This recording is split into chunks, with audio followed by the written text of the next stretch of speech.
Today we're going to be making the Kennedy Romper by Retro Sparkle Designs. This pattern is intended for knit fabrics. We're going to start off with one front piece, one front lining, 4 front straps, as well as 4 back straps, 1 back piece, 1 back lining, and a 1/4 inch elastic.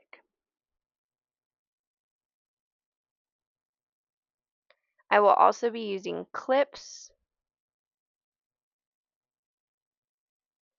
some scissors, as well as a turning tool. Here I use a chopstick. We're going to start off today with our 4 front strap pieces, and we're going to start by placing those right sides together. So 2 of them right sides together, and then I'm going to go ahead and start clipping. So I'm going to clip the top edge as well as the left and the right side of both straps, leaving the bottom of the strap, so the widest edge, empty.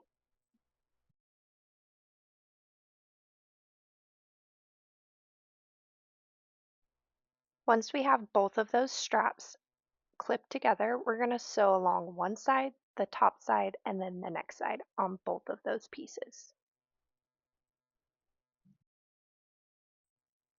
Here is what those straps look like all sewn up, the top and both sides, leaving that bottom wide edge free.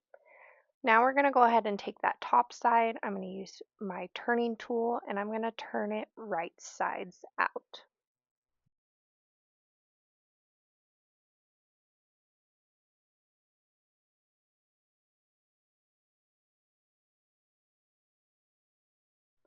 Once we have both of those straps turned right sides out, we're going to set them aside and we're going to go ahead and pull out our front bodice piece. Taking those straps, we're going to line up the straps 1 inch from the top corner of the bodice, and we're going to pin those in place. While doing this step, I always try to make sure that that strap piece is laying as flat as possible when I'm clipping it into place. We're going to go ahead and do the same exact thing with the second strap. We're going to measure 1 inch from the raw edge of the top of the bodice and pin that strap in place. Once we have both of the straps attached to the bodice, we're going to be taking the bodice lining and we're going to face it right sides together, basically pancaking the straps between the main bodice and the lining bodice piece. Now we're just going to go ahead and continue attaching the lining bodice piece with the main bodice piece. Clipping along the top side of that, we are now going to move over to the armis side, clipping the lining piece and the main bodice piece together as well. Once we get that one side done, we're going to go ahead and do the same exact thing to the other side, making sure to line up the corner edge on both the main bodice and the lining bodice. Now that we have both armis sides clipped as well as the top side clipped, we're going to go ahead and sew those together. Here I am sewing the top edge, making sure to put a little bit of pressure on where those straps are at so my pressure foot doesn't wiggle them out of place.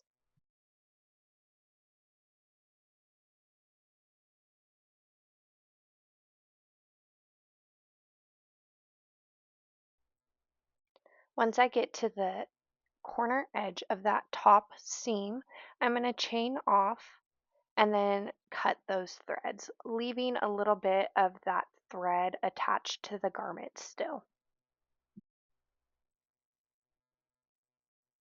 Once that's done, I'm going to go ahead and continue finishing off that second armis seam.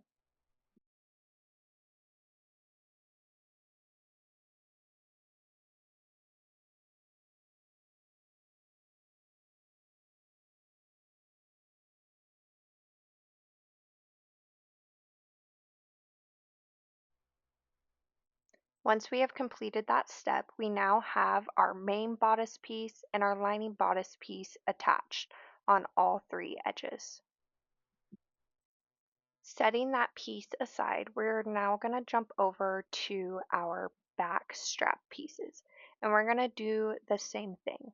Right sides together, and then we're going to pin the top portion as well as the side portions, leaving that bottom wide edge of the strap unsewn.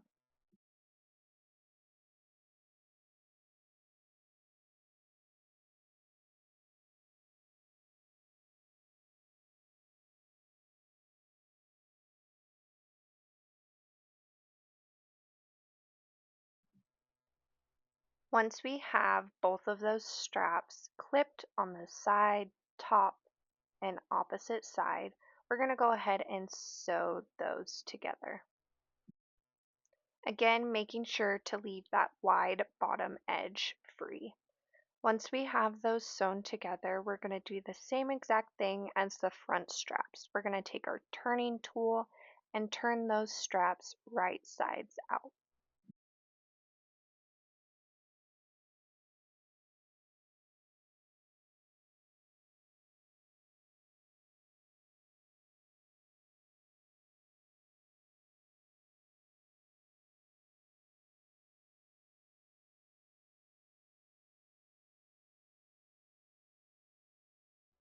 Once we have both of those back straps right sides out, we're going to set them aside and pull out our back piece as well as our back lining piece and our elastic.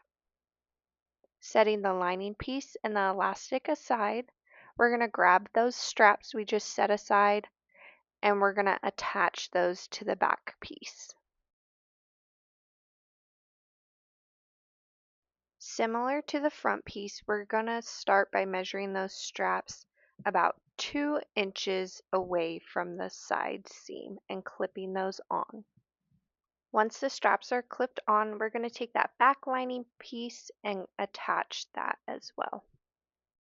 Once that's attached, we're going to go ahead and sew straight across that raw edge. Now, flipping the lining and the back piece wrong sides together, I'm going to go ahead and just clip along that seam I just created.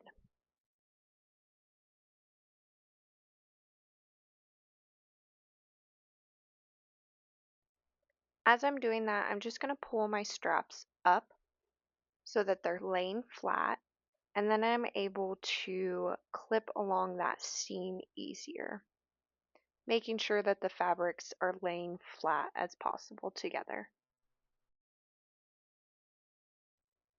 I'm also going to go ahead and clip the very sides of that lining piece to the back bodice piece so that that fabric is staying in place for me as I go over to my cover stitch. If you don't have a cover stitch, you can definitely use a normal sewing machine for this step. But we're going to go ahead and just top stitch along this back bottom piece to create a casing for our elastic. Please note that we are top stitching along the seam of the back lining piece and the main lining piece. Stitching those together is what's going to allow us to create that casing for the elastic to be fed through. Now that we have that part done, we're going to come back over to our work table, grabbing our elastic and a safety pin, attaching the elastic to the safety pin. We're going to go ahead and feed that elastic through that casing we just made. Once we get close to the end of the elastic in the fabric, we're going to take a clip and clip that elastic in place so it doesn't pull all the way through that back piece. Once we get to the opposite end, we're going to remove the safety pin and clip that elastic in place. Here's a close-up of where I have that elastic clipped in place. We're going to go ahead on either a cover stitch or sewing machine, take that, and we're going to sew along that side seam to sew that elastic in place. And we're going to go ahead and do that on both ends so that the elastic is sewn in place of the back piece. When sewing the elastic in place, I always try to push the extra fabric aside so my fabric and elastic are laying as flat as possible. Once the elastic is encased in the casing, we're going to go ahead and take our front bodice piece and we're going to line it up with our back bodice piece. Once I have that lined up, I'm going to start with the crotch portion of the romper, meeting the ends together and clipping that in place.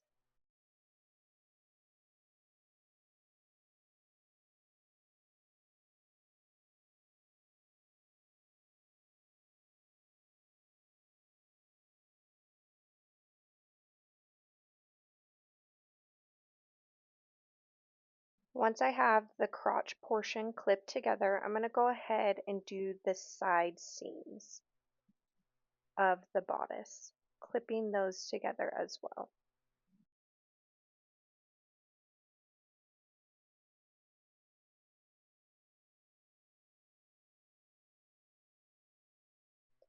When I do this, I'm going to take the front piece where I have that seam of the front main piece and the front lining piece. I'm going to line that seam up on the top seam of the back piece. Making sure to keep the right sides together, you're going to see me wrap that lining piece around to the opposite side of the back bottom piece. And then we're just going to clip the rest of that side seam.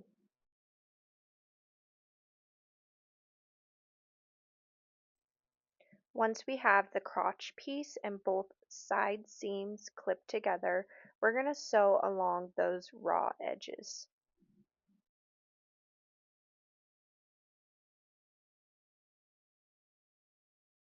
Here's what it's going to look like once you have those side seams and the crotch seams sewn together.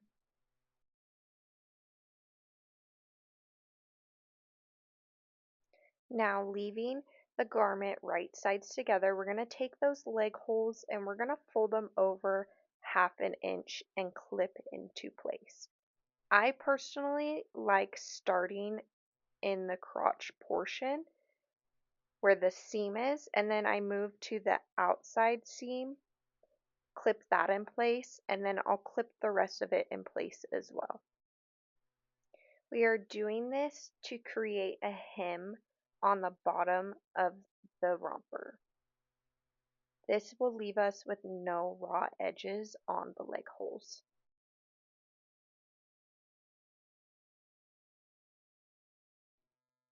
Once I get the one done, I'm going to go ahead and do the same exact steps on the second leg hole, making sure to fold it over 1/2 inch.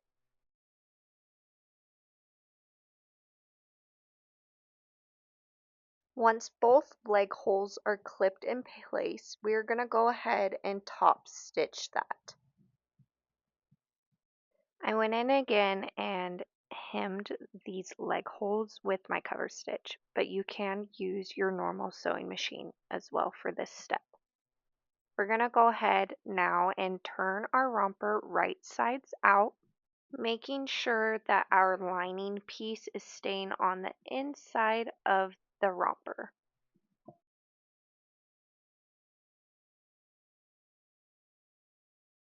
I went ahead and just finished off by tying the straps together.